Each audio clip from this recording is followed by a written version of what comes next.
Okay, good day, class. My name is Melissa Alhaka, your STS instructor, and today we're going to talk about another interesting topic, which is all about the history and development of science and technology here in the Philippines. So while having this video, you can take a pictures, screenshots, or you can jot down those important notes. So sit back, relax, and enjoy this video. Okay, so way back, talking about the history, we are going to trace back the timeline. Yung mga events na nangyari noong year 1565, 1946, and 1965, and also up until now, year 2023. So this period marks significant in our history of STS in the Philippines.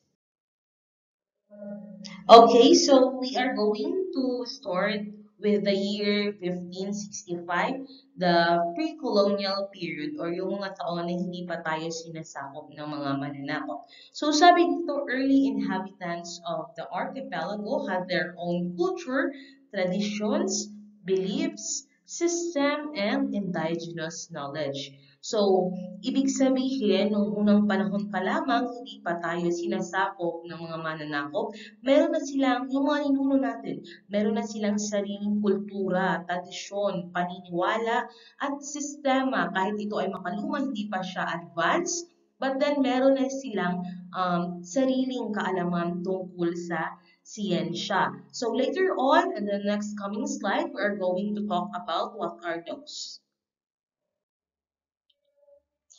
Okay, so next is we have here 1946, which is the colonial period. So this is the time when we are colonized by different colonizers such as Spaniards, Americans, Japanese, and up until makamit natin yung tinatawag na Philippine independence. So, ito yung isa sa mga part or period kung saan pinakamakasaysayan. Kasi we are going to talk about, we are going to unpack. Ano nga ba yung mga naging ambag ng mga different colonizers sa history and the development of STS in the Philippines? And next is year 1965. So, this is the post-colonial period or yung after natin makamit yung tinatawag na Philippine independence kung saan nakalaya na tayo sa mga different colonizers. So, sabi dito, contributions of the different Philippine presidents in the development of science and technology in the Philippines. So, ngayon hihimayin na natin kung ano nga ba yung mga naging ambag ng mga presidente pagkatapos na makamit yung kalayaan. Ano? Titingnan natin kung ano yung naging ambag nila sa development ng science and technology sa Pilipinas. Also, we are going to take a look with the current technological advancement ngayong present year 2023. Okay, so first we are going to talk about year 1965, which is the pre-colonial period or yung mga panahon hindi pa tayo sinakop ng mga mananakop. Okay, so sabi ko nga kanina, early inhabitants of the archipelago had their own cultures, traditions, beliefs, system, and indigenous knowledge. So, meron na tayong yung mga dati, mga sinaunang tao, meron na silang sariling kultura, tradisyon, paniniwala, sistema, at um, kaalaman. So, saan nga ba nila ginagamit ang mga to? First, meron tayong tinatawag na farming, pagsasaka, animal raising, pagbe-breed ng mga hayop, mga alaga, fishing, mining, and waving their first livelihood. So, ginagamit na nila yung sinaunang kaalaman nila para gamitin to sa pagpapalaki ng mga um, halaman, pag-aalaga ng mga hayop at paghuhuli at iba pang livelihood para sa kanila or pamumuhay. And the second one, meron tayo dito, the use of writing, numerical measurement, calendar system to facilitate trading. So, ano naman to? So, dito, ito naman yung time kasi nga may ano sila, may may system na sila, indigenous knowledge, dahil nga meron silang na naghahanap buhay sila, natuto sila or natututo na silang magsulat, pag-aralan yung mga numerical measurement in order for them to facilitate trading. Kasi nga, sabi natin, naghahanap buhay sila. So, ginagamit nila yung kaalaman nila, yung indigenous knowledge or system, ginagamit nila yun para makipagpalitan, makipagkalakalan, ano po, as their part of their livelihood. And the third one is the use of plants and herbs as medicines to treat illnesses na tinatawag. Ano po? So, tayong mga kabataan ngayon, akala natin yung mga matatanda, iniisip natin na ano lang nila yun, nag-iimbento lang sila ng mga gamot-gamot. But then, before, bago pa man dumating yung ating mga mananako, alam na nila, meron silang sinaunang kaalaman tungkol sa mga medicines. So, kung naalala natin, gumagamit na sila ng mga oregano, which is clavo dito sa Masbate. We also have lagundi, ampalaya, bayabas as their, what do you call this one? Antibiotics. So ano po? So before, ginagamit nila yon to treat illnesses, mga sakit-sakit. So tayo ngayon, dahil nga advanced na tayo, meron na tayong mga over-the-counter, for example, the lagundi syrup. So before, dahon pa lang, dinidikdik, o yun yung indigenous knowledge nila. So ngayon, dahil advanced na tayo, nagkaroon na tayo ng tinatawag na mga syrups, which is over-the-counter na mabibili natin sa mga pharmacy. Okay, so ito yung tinatawag natin na Banali Rice Terraces. So sabi, Banali Rice Terraces is a majestic architectural designs which resulted from the techniques developed by Filipinos for livelihood purposes. So ito yung isa sa mga gawang Pilipino na makilala as landmark. Ano po? So kilala siya as landmark. So since we are elementary, laging ipinapakita na uh, isa sa magandang tanawin na nagpapakita ng kultura ng mga indigenous people, indigenous knowledge is the Banawi Rice Terraces. So ginagamit nila ito para sa kanilang livelihood. So malala natin ginagawa itong palayan ng ating mga katutubo before. Ano po? On the next slide, we are going to talk about the colonial period or yung mga panahon kung saan tayo sinakop ng iba't ibang colonizers. Okay, so sa colonial period naman, we are going to start with the Spanish colonization or yung pananakop ng mga Spaniards sa Pilipinas. Ano po? Ano nga ba yung mga naging ambag ng mga Spaniards sa during their colonial period sa Pilipinas? Sa SES, I mean, sa STS, to be specific. Okay, so first is the establishment of formal education and formal education institution and launching of scientific organizations. Ano po? So because of the Spaniards, okay, nagkaroon, nag-introduce yung formal education institutions. Ano po? Nagkaroon na ng mga paaralan. So tinuro na nila yung mga nagkaroon na din ng scientific organization na tinatawag. At dahil nga, in-establish ng mga Spaniards yung formal education institutions. Ngayon, they mandated school to teach different subjects. So, this is the time we're in. Nagturo na ng iba't ibang subject dito sa Pilipinas, iba't ibang subjects. So, the religion, of course, kasi nga before, during elementary times, high school times, we all know that isa sa mga binigay nila is yung relihiyong Kristiyano. And the second is the math, okay, mathematics, and also the 3 R's. Kung saan dito sa 3 R's, we have here the reading, writing, and arithmetic. Ano po?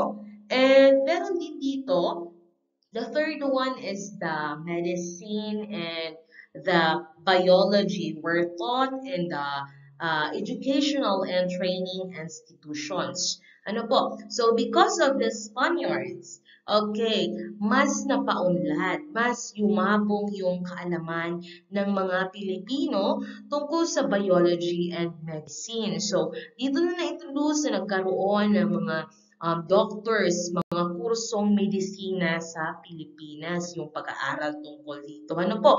At before, meron namang mga kaalaman yung mga sinaunang tao tungkol sa panggagamot, pero mas nagkaroon, mas naging advanced. Kaya yun yung advantage, yung development na nibigay ng mga Spaniards. Ano po? So, next is engineering. So, engineering, alam natin, so ngayon madami nang kumukuha ng kursong engineering. So, engineering was first introduced by the Spaniards to construct buildings. Churches kasi nga kilala natin yung mga Spaniards, sabi ko kanina, sila yung nag-introduce ng relihiyong Kristiyano. So, ayun, building of churches. So, next is bridges and roads. So, yung engineering before, yung mga natives natin, yung mga ninuno natin, marunong na silang gumawa ng mga bahay. But then, because of Spaniards, nagkaroon din ng kaalaman tungkol sa engineering. Ano po yung mga natives natin, mas na-improve, nagkaroon na sila ng mga kaalaman kung paano magdidisenyo, gagawa, magpaplano ng mga buildings, churches, bridges, and roads. At kung mapapansin natin, meron din mga arkitektura sa Pilipinas. So I cannot give a specific. So maybe next time I will give an example. Maraming disenyo na may mga touch of Spanish. Ano po? Isa din sa mga, merong isang simbahan na pinakakilala sa Manila, which is isa sa mga pinakamatandang um, simbahan sa Pilipinas. Yun yung isa sa inintroduce ng mga Spaniards na gawa ng mga engineers during those times na tinatawag. And the last one is natives were trained to use innovative approaches in farming. So, sabi ko nga before, yung ating mga ninuno, ano po, marunong na silang magtanim. But then, later on, yung mga ninuno natin, natuto na silang mas ma-improve yung pagtanim nila. Ano po, para mas mapaganda, magumanda yung tubo, and mas maging advanced. Ano po? Okay? Intindihan po? Okay, so the next that we have here is the American contributions during the colonial period. So sabi ko nga, ito yung mga naiambag ng mga Spanish during those times. And sa American period naman, they modernized all aspect of life in the Philippines. So, ito yung mga naging ambag ng mga Spanish.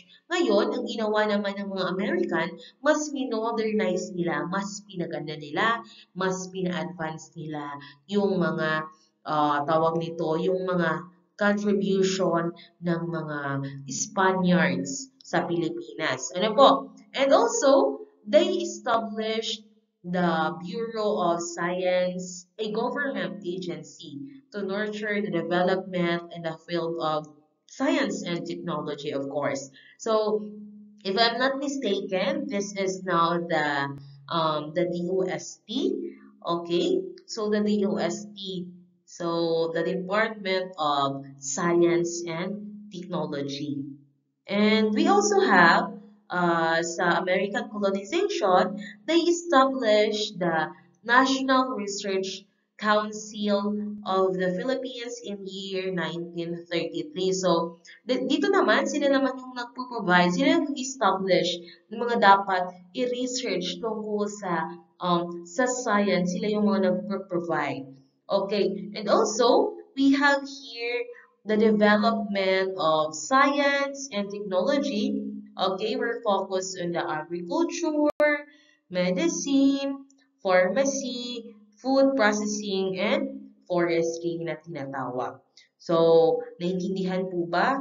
So, now we come up na sa Japanese colonization na tinatawag, which is, ito na yung part kung saan nag-colonize na din after ni American colonization. Ito na yung part na Japanese naman yung nag-colonize sa Pilipinas. Okay, next is the, sabi, tinalakan natin yung Spanish colonization, American colonization. Next here is we have the Japanese colonization. Ito na yung contribution ng mga Spanish, American.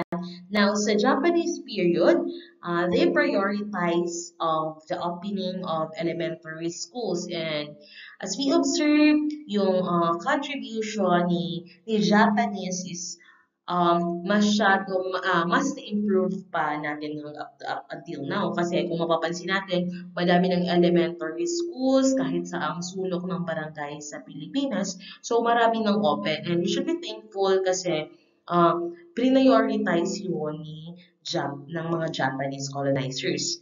And another thing is we have the reopening of vocational and normal schools in medicine, agriculture, fisheries, and engineering.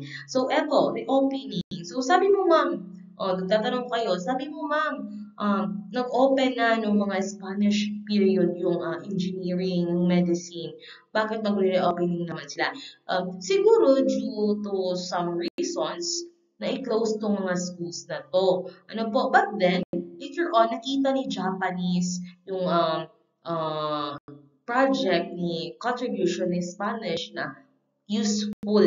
Ano po, kaya nire-open nila. And if I'm not mistaken, isa sa mga schools na to is yung PNU, which is around yung 2023, I think, nasa, ano na siya, 103 years. Isa sa pinakamatandang school sa Pilipinas. Ano po? So, third one is we have Filipinos. So, they engage Filipinos. So, in the sale of food and medicine for aiding the soldiers. Ano po? So, yun. In-engage nila yung Filipinos.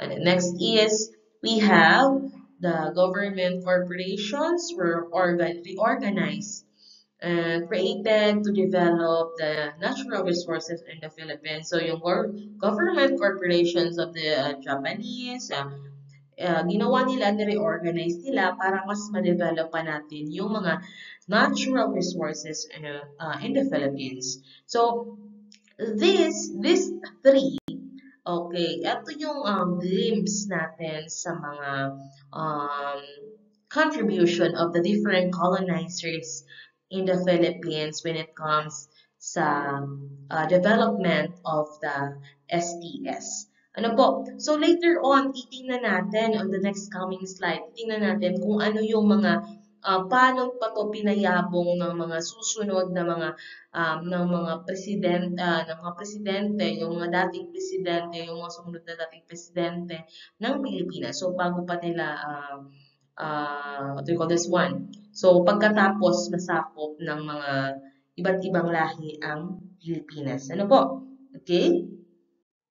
Okay, next is the post-colonial period. So, eto na yung post. Pag sinabi natin post, tapos na yung colonial period kung saan natapos na yung pananakop ng iba't ibang lahi, ng Spaniards, ng Americans, ng Japanese. Ano po? So, eto na yung time na namuno na yung mga presidente natin what do you call this one, nakalaya na, nagkaroon ng Philippine independence. Ngayon, titingnan natin kung sino yung iba't ibang presidente dati na mas nagpaunlad ng mga ambag ng mga colonizers sa STS and development dito sa Pilipinas. Ano po?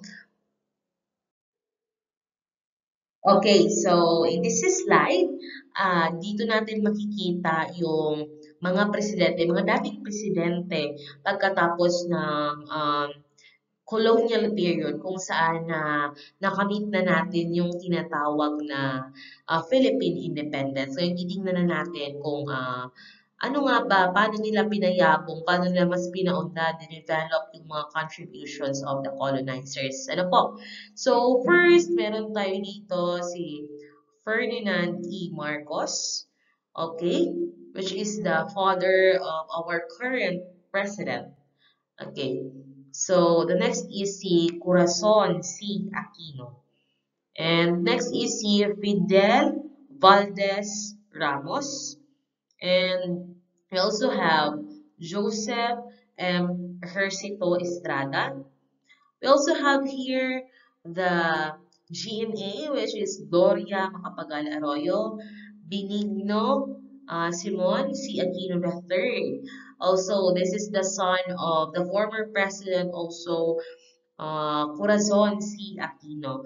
And uh, previous president, si Rodrigo Roa Duterte, and now hindi ko lang dito nalagay si Pangulong Marcos, Ferdinand Marcos. Ano po? Okay, so dito tayo magsisimula sa first president after the colonial period. Ano po? Which is si Ferdinand E. Marcos. So sa time niya, the role of science in technology and technology in national development was emphasized. So because of Ferdinand E. Marcos, mas na-emphasize, mas na nakita yung kahalagahan ng science and technology sa development ng sa national development na tinatawag. Ano po? And because nga po nakita ni Sir Ferdinand Marcos yung kahalagahan ni science and technology, now he mandated the DEX, and now this is the DepEd to promote science courses in public high school. So, yun, before next siya, ngayon ang tawag na po DepEd. Okay? So, eto na, minandate niya na yung pagkakaroon ng mga science courses sa public high school. So, eto yung start kasi nga nakita yung kahalagahan, okay, yung importansya na ginagawa ng science, ano po, sa development.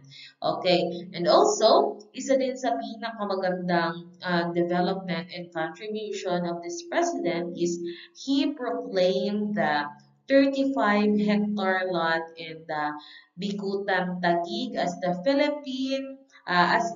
Philippine Science Community now is the site of the DOST. And napaka-importante po nito kasi po napakalaki ng lugar na to. And etong Philippine Science Community, ito yung DOST, the site of DOST. So, dito makikita yung tinatawag na iba't ibang sangay na DOST, which is kung saan dito nila mas pinag-aaralan yung science and technology in order to improve at makatulong sa national development na ating bansa. So, nung time ni Marcos, so yun, mas nagkaroon ng time na nagkaroon ng mas malawak na area yung tinatawag na DOST. Okay, so also Ferdinand E. Marcos, he assigned the Philippine Coconut Research Institute, which is the Philippine,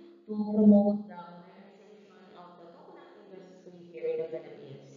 So to help the Filipino farmers, so yung tinatawag na Philcorin with the help of the Philippine Coconut Research Institute, so mas na-modernize, mas napaganda yung tinatawag na coconut industry. And also, another contribution is that the several agencies or organizations were established like FA, ASAR, and NEFC. Okay, so what's the NEFC?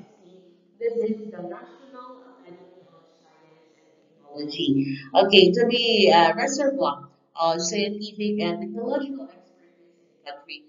So, if I'm not mistaken, ito yung tawag nito, um, inintroduce ng mga Spaniards during those times.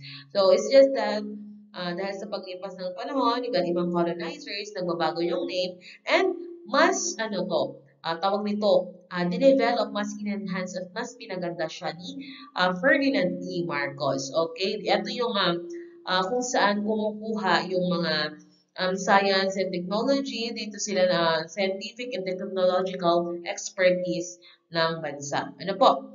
And last is, isa din sa contribution niya is the Philippine Science High School in Mindanao and Visayas campuses were established. So, eto yung time na kung saan yung mga galing sa math, sa scientist, so nagkaroon na sila ng campus. So, that is the time during Ferdinand E. Marcos. Okay? So, the next is, sa susunod, meron tayong next president, which is the next president that we have here is Corazon C. Aquino. Okay, in year 1986, the NAST, which is the National Academy of Science and Technology, was renamed DOST. Okay, before, nung time ni Marcos, yung pangalan niya is NAST. And now, nung dumating na yung pamumuno ni Cory Aquino, ngayon nirename na siya as DOST, which is the Department of Science and Technology. So, ito na yung pangalan niya up until now. Ano po? So, DOST was done in order for the science and technology sector to be represented in the cabinet and thus play an integral role in the country's sustainable economic development, recovery and growth. Ano po? So, in order for the DOST na magkaroon ng budget and mabigyan ng integral role sa country, so ayun, instead of NAST, ginawang DOST na siya sa time ni Cory Aquino po. Ano po, ang bigyan ng budget and magkaroon ng role um, sa country's sustainable economic recovery and growth na tinatawag. Okay, so now, the Science and Technology Master Plan of the PIN by DOST, so aim to update the production sector and improve research activities and develop infrastructure and science technology sector. Okay, so dito, ito yung pinaka-integral role ni DOST, which is the NAST before. So dito, gamit siya in order for to provide technology, production technology to update the production sector, okay, to improve the research and to develop the infrastructure. So dati, ginawa siya sa Spanish period, um, in-improve ni Pangulong Ferdinand Marcos, and now nirename siya ni President Corazon C. Aquino in order for in this kasi period kasi ni Corazon Aquino ang ginawa, mas in-emphasize nila yung DOST kung ano yung kahalagahan ni science and technology when it comes sa recovery and growth of our sustainable economic recovery and growth na tinatawag. Okay? And because of the NSTA was recognizes during the time of Corazon C. Aquino, so nakilala na ng cabinet yung tinatawag na DOST kasi nga dati NSTA siya. Ano po? So, nabigyan na din siya ng tinatawag na budget. And because of that, si DOST, hinati-hati na siya and do iba't ibang sangay na tinatawag to different branches. So, isa sa pinakilala, lagi natin itong naririnig, isa sa pinakakilala is the Philippine o the PAG-ASA, the Philippine Atmospheric and Geophysical and Astronomical Services Administration. So, eto yung mga nag-a-update sa atin, nagbibigay ng information kung may mga paparating na bagyo, ano po. Okay, kung may mga low pressure area at iba pa, ano po. So, eto yung tinatawag na pag-asa. Okay, so number two, we have also the PHIVOX. Okay, PHIVOX. Okay, the Philippine Institute of Volcanology and Seismology. Ito naman yung nagmo-monitor kapag nagkakaroon ng mga um, earthquake, okay, lindol, ano po. So, especially ng mga makaraan, may naganap na lindol, especially dito sa Masbate, ano po. So, yung nag-update, nagbibigay ng information tungkol sa earthquake is si PHIVOX, okay? PHIVOX, okay. Next is, number three is um, the Philippine Science High School System. So, eto na yung mga FISAI High School na tinalakay natin kanina. So, branches din siya ng DDOST. Next is the Science and Technology Information Institute or tinatawag na STII. The Information Technology Institute po ang tawag dito. Ano po? Next is number 5, the Science Education Institute, the SEI. Okay? The itong Science Education Institute. So, dito po, ito po yung nagbibigay ng mga scholarship sa college. For example, the master, college graduates, also college graduates. Okay, let's say college graduates, yung mga masteral, doctoral, ano po. Okay, and next is we have also the Technology Application and the Promotion Institute or the TAPI and the Technology Resource Center TRC. Okay, so all of this, so ito po yung iba't ibang sangay po. So ito na yung hinati-hati na si DOST, ito na yung iba't ibang sangay. At ito nasa baba, start dito sa science, sa SEI, and up to sa TRC, ito yung related sa uh, production of the research activities. So, eto sila yung mga tumutukoy when it comes sa development of the researches. Okay. Okay, so right after the presidency of Corintino, we have also here another former president, which is si Fidel Valdez Ramos, o kilala sa tawag na Fidel Ramos. So, now let's see kung ano yung mga ambag ni former President Fidel Ramos when it comes sa history and the development of the natawag na STS in the Philippines. Okay, so first is the 3,000 competent scientists and engineers. Okay, during his presidency, the Philippines had approximately 3,000 competent scientists and engineers. So, ayun, nagkaroon ng 3,000 competent scientists and engineers. Another thing is the Doctors to the Barrio program. So, ano nga ba yung tinatawag natin na Doctors to the Barrio program? Okay, so this program was made as a healthcare. In order for the healthcare is being accessible even in the far-flung areas. Kasi nga during those times, especially yung mga nakapag-avail lamang ng mga ganitong programs what I mean programs ng mga nakapagpapagamot sa mga doctors is yung mayayaman lamang. So in order for the people na nasa malalayo, in order for them na makapagpagamot, and ayun, instead na sila yung pupunta sa mga cities, yung mga doctors na from government na naka-assign, sila na yung pupunta sa kanilang mga lugar in order for them na makapagpagamot ng libre. Ano po. And another thing we have also here, another ambag ni Fidel Ramos, is the National Program for Gifted Filipino Children in Science and Technology. So this was created for the high school students who wanted to major science and engineering in college. So binigay din to ni former president kasi nga if yung as a support for the children who are scientifically and mathematically inclined. So kung gusto nilang i-pursue yung kanilang course in college dito sa science and technology, science and engineering. So meron silang binibigay na financial and educational assistance in accordance to help the students. Okay, so another contribution of former President Fidel Ramos, okay, was the law and institutes related to science and technology sector were mandated, such as Republic Act 7687. So, Science and Technology Scholarship Act of 1994.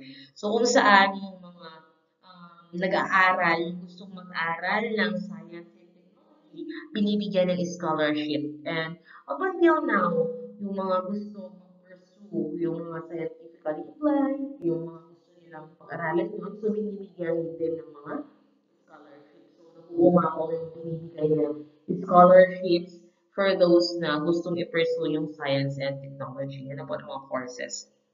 Okay, and the next is the Republic Act 7459, Inventions Incentives Act.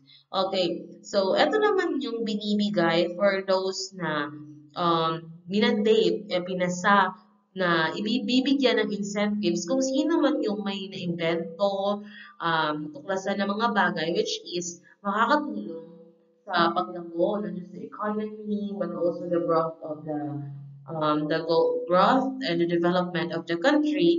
So binibigyan nila yon ng mga incentives na tinatawag. And another thing is the last one, the Republic Act 8293, the Intellectual Property Code of the Philippines. So, ito naman, okay, this was also mandated and proclaimed by our former President Fidel Ramos, kung saan once that meron kang discover, meron kang na-invento, ano po, so in order for your invention na maging secure, and sa iyo ma-credit, hindi makuha yung idea, kailangan mo siyang iparehistro, kailangan nakaano siya, nakapangalan talaga siya sa iyo, may permit ka. So, that particular intellectual property is ikaw yung naka-invento. Okay? So, ito po yung mga importanteng um, Republic Act na naman that was mandated or um, na ipasa ni former President Fidel Ramos when it comes to the tawag nito, sa science and technology.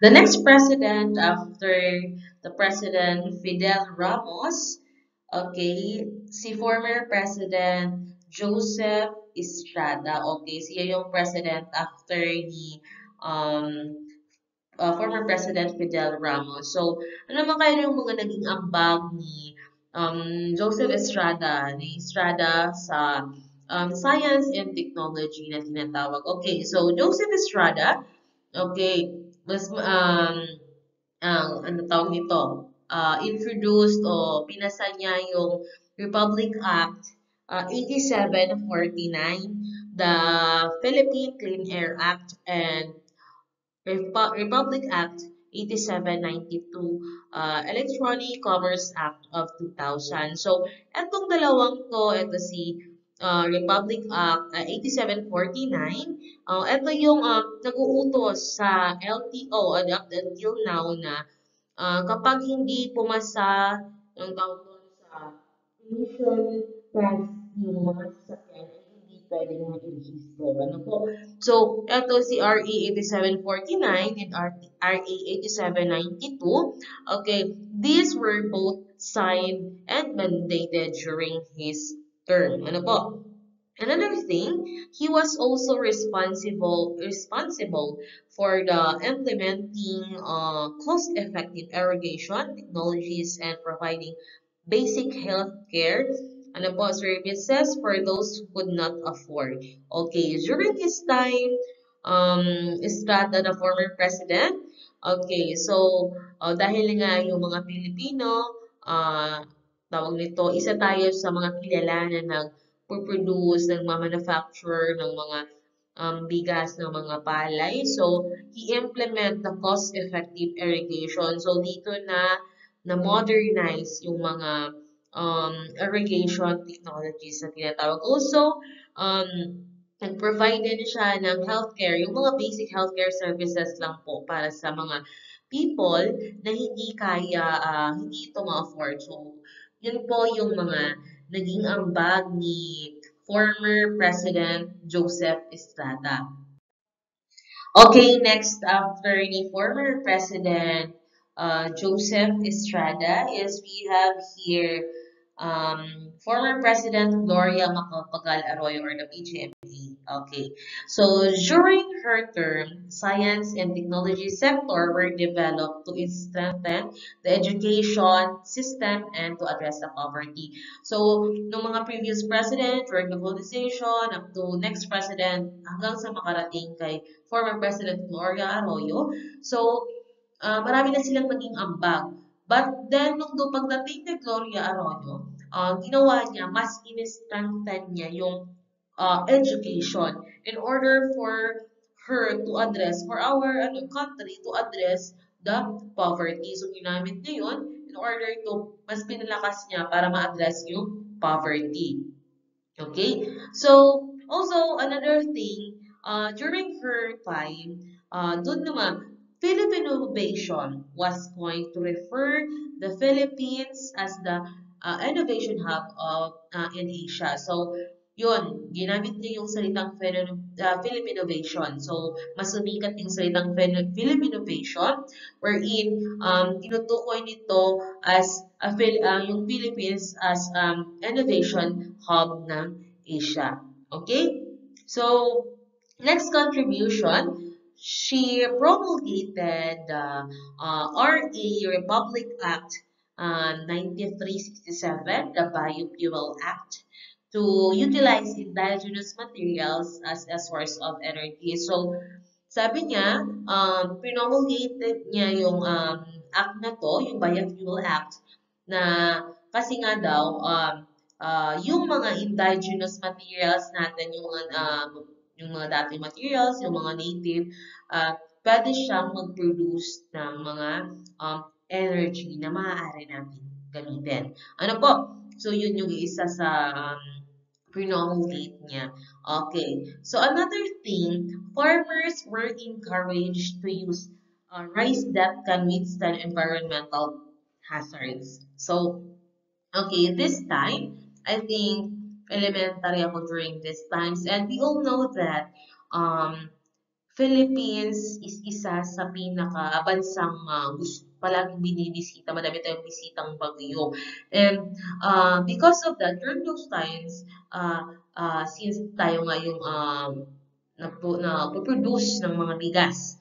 Okay, so during her time, yun, in-encourage niya yung mga Filipino farmers to use the hybrid rice. So kung naalala ko before, saka sila nagsulputan yung tinatawag na mga sinandoming, ito sa Masbate, di ba? Mas naging kilala before yung mga sinandoming rice, Rosana. So, doon nagsimula sa time ni um, Pangulong Gloria Macapagal, former president. Okay? So, yun, kasi nga, yung mga native rice natin, pag dumadating yung bagyo, um, yung native rice natin, yung mga bigas, yung mga palay natin, mabilis maano. So, ngayon, kahit dumating yung bagyo, at least may mga naitanim na silang hybrid rice, ano po, from other country. Okay. So, hindi mababawasan yung production of rice natin.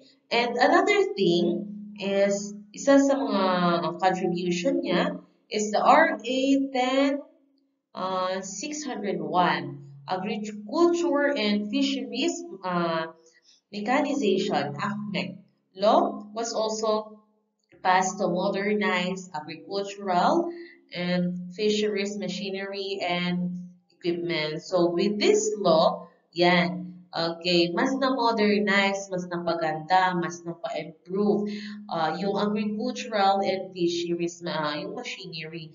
Okay, so with the use of this AFMEC, Agriculture Fisheries Mechanization, so yung mga bagong teknolohiya, yung mga bagong machines, equipment, okay, meron na para mas mapadami yung tubo ng palay, mas madami yung kanyang harvest, and mas mapadami din yung kanyang huli ng mga farmers natin, ito yung mga ano po, nangingisda. Ano po? So, yun. Ito, 1, 2, 3, 4, 5. Okay? So, ito po yung isa, yung mga ambag ni Pangulong Gloria Macapagal Arroyo during her time.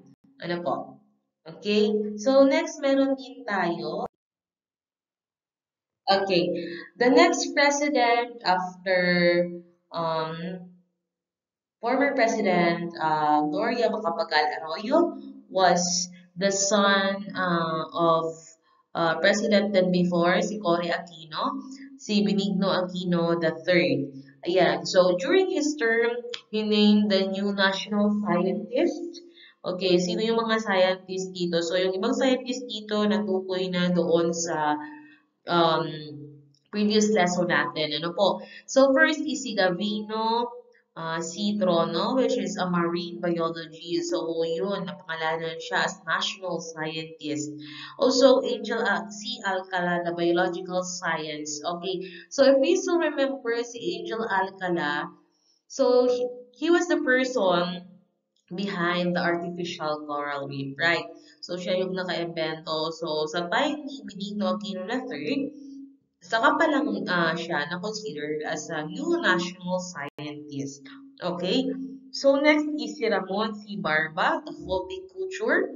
And the last one is Edgardo C. Gomez, which is the marine biology. So, ito yung mga scientists na naturing as national scientists, okay, nakilala as national scientists during his term na tinatawag. Another contribution of the former president is the project nationwide operational assessment of the hazards or NOAA. It was established in 2012 by the DOST. So ito yung nirename na ng kanyang mother, the former president also. So DOST, a more integrated and responsive system to deal with the disasters. So ang tawag doon, NOAA. Okay, okay, in short, yung ano, abbreviation niya. So, um, we also initiated the K-12 curriculum STEM. So, yung K-12 curriculum, so if you still remember, and kayo dito mga students, you are a product of a K-12 curriculum. And during those times, sabi kasi yung Pilipinas daw, yun na lang yung isa sa dahilan kung bakit hindi tayo nakakasabay. So, yun, to uplift the quality of education, he initiated the K-12 curriculum. And the next one is the PBOX. Okay, yung PBOX before, na ano na siya, na nagawa na siyang sangay ng DOST. Okay, PBOX has also come up with the Volume Fault Atlas System Atlas. Okay, the BFSA. So, ano yung BFSA na tinatawag?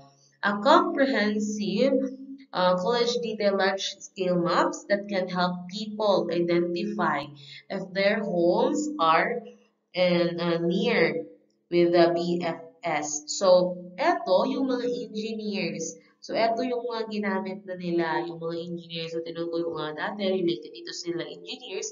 So, ginagamit nila to in order for them to detect, gumagamit na sila ng mga technologies.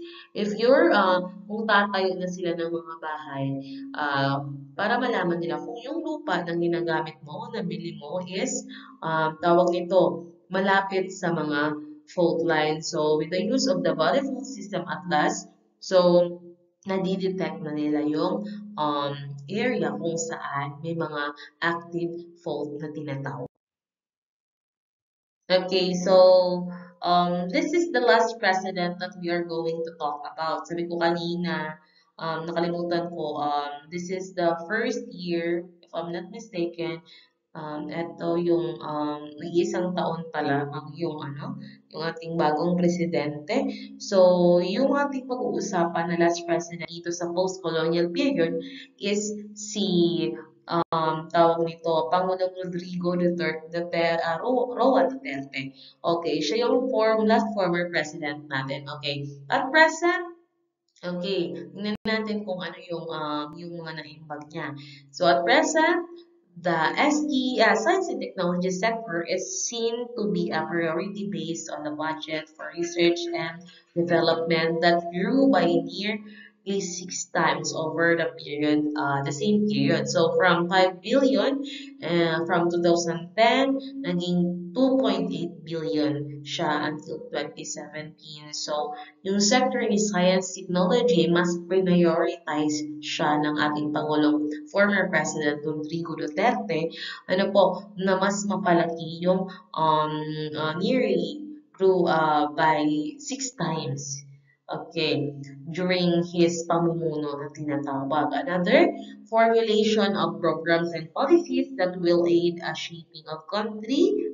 The focus of DOST is to put the results of R&D into commercialization in order to gain new intellectual properties. So, dapat, sabi doon, yung focus, hindi lamang dapat nag-end yung product ni DOST as research lamang. So, dapat, in order for the, to put it into commercialization, dapat yung mga, new discoveries, inventions, in order to gain dapat ma-record siya, ma-recognize siya as the intellectual properties of the Philippines. So, ayan. So, the Philippine Space Program which launched, okay, so, eto, tinanong to sa amin, ano nga pala yung yung unang rocket na ni-launch ng Philippine doon sa ako doon sa outer space. Okay, so pag narinig natin yung first that was launched. Okay, Philippine Space Technology Program, yung unang ni-launch is tinatawag na Diwata 1. Okay, how about the second? Okay, of course, kung meron Diwata 1, meron din tinatawag na Diwata 2. So, yung the second, which was launched, Diwata 2 in 2018, after the launch of Diwata 1 in 2016. So, wala pa tayong Diwata 3. Okay, meron lamang tayong Diwata 2 that was displayed in the Philippine flag in space. And yun po yung isa sa contribution during the time of our former president. Ano po, yung mga nilalaunch nating mga um, tawag nito, gamit with the use of our technology here in the Philippines. Ano po. And also, last is, he gives importance to the agricultures and disaster preparedness. Ano po, kagaya ng ibang tawag nito, starting from doon nag-start sa colonizers, okay, up until tawag nito, mga former president, kagaya din, mas in-improve niya, binigyan niya ng importansya yung agriculture dahil ito yung mga kinabubuhay ng karamihan sa mga Pilipino and nagkaroon din ng mas focus sa disaster preparedness. Ano po? So, overall, yun po yung mga contribution of the that is the history of the science and technology in the Philippines, history and development. Okay, so starting from the uh, pre-colonial period, bago pa tayo sa Kupin, uh, colonial period and tinatawag natin na post-colonial period and up to present. Ano po? So, I hope meron kayong natutunan, marami kayong natutunan and um, pag we are going to proceed next meeting, we are going to proceed and to continue our discussion, okay, on our second topic. And I hope marami kayong natutunan and nakukuha kayo ng mga pictures with regards to our discussion. Again, thank you so much for listening. See you next meeting.